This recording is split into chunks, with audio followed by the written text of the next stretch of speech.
Lovely. Put it on there. Good evening, everybody. I am Adrienne Talcour. I am the CEO and founder of Kumari Arts. Kumari Arts is the start of a global initiative that will help women who live in remote parts of the world become entrepreneurs and run their own sustainable businesses. So the problem we're looking at is that poverty is defined as living in less than $457 per year. In most of the countries where women live in poverty, they live on anywhere from $200 to $500 per year. 60% of the poor in the world are women. The World Bank has also done studies to show that there are two ways to help women come out of poverty. One way is through microlending, and the other is to help them have social, sustainable business opportunities. And Kumari Arts help women to succeed in sustainable business opportunities. So what do? What we do is we partner with women and help them use their talents, cultural knowledge, and materials found naturally in their regions to create products that we import to the United States. We will be importing items like you saw me wearing this shawl. We're importing items like this that are handmade from natural resources found in the region where the women live for the market here in the United States. We will also be taking items from designs that they make and licensing those from the artists to put onto popular Western items like t-shirts, mugs, and notebooks.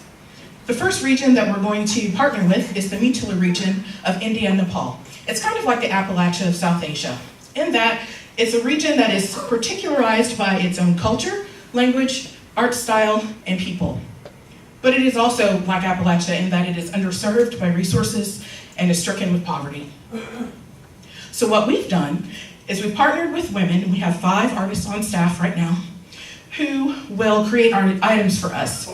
And what these women do is they go to a center that we've set up for them. It's a women's development center where they can create and be taught classes by our staff on site to be able to better sustain their businesses, to be able to negotiate with suppliers and learn business basics. Who are we going to sell to, right? This is a great idea, save the world, but how? Our product is differentiated in this market in several ways. We're going to be selling online. We will be selling original works of art.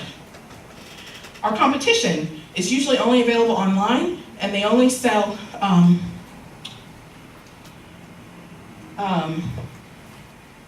original works. And so we'll have original works in the new products. Will be available in person. We have a personal connection to our artists, and we also have a variety of products, everything from shawls to paintings, art items, as well as home decor and casual apparel items. Another neat thing about what we're trying to do is to bring the connection back to Kentucky, our home base. And we will be partnering with local artists to help us create the t-shirts, the designs, and the casual apparel. And that way we're able to use artisans in Kentucky to make a connection. We are also the only one that directly gives back to their communities. We will do this in 2 ways, the direct products. And in order to incentivize artists to stay on staff with us, we will pay them a premium when their items are sold, in addition to the price we pay for them outright. And then on the second revenue stream for the licensed designs, we will work with the Kentucky graphic artists to make the designs and put them on new products, and the original artist will receive royalties on their design each time one of their items is sold.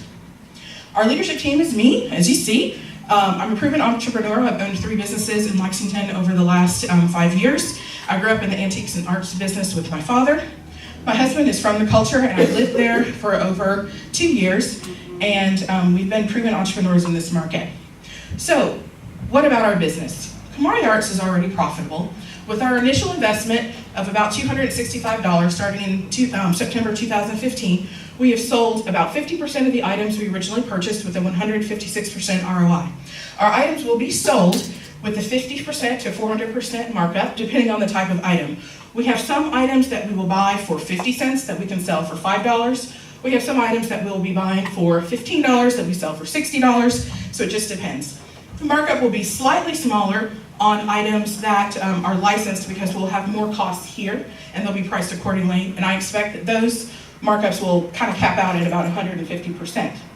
We plan to sell through our search engine optimized website using social media outlets like Etsy.com, Pinterest, and Facebook to sell. And I'll be doing trade shows, in-home sales, kind of like Tupperware, as well as vendor shows to display the items and sell them outright. Thank you.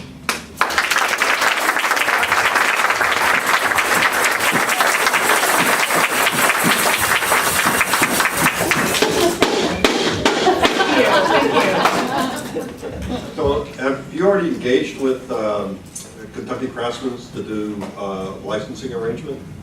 I have engaged with one t-shirt producer to take the natural materials that I have a fabric weaver in Nepal who harvests nettle.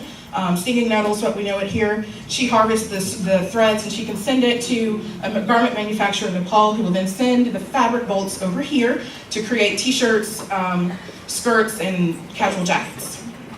Okay, and they're comfortable with the arrangement of buying natural materials and building their own t-shirts and adding their Kentucky design? Yes, they are. And so essentially what we have is a person who will design the jacket, a fashion designer, someone who's interested in that sort of line of work. They'll design the jacket for us, create the pattern, and then they can make it in shop, or they can work with us to use our garment manufacturer in Nepal. Okay. Are you just focused on that one region in India, or are you looking at other markets? The first region is the Mithila region of India and Nepal, and it actually encompasses both countries, and that is our first region. And we're focusing there because that's where we have a personal connection. I've collected the art for over 10 years, and my husband, it's his culture actually, so we know a lot about it, we have a lot of connections, and we can make it work. Once we get it right, we plan to move to other regions, remote regions throughout the world to help more women become entrepreneurs.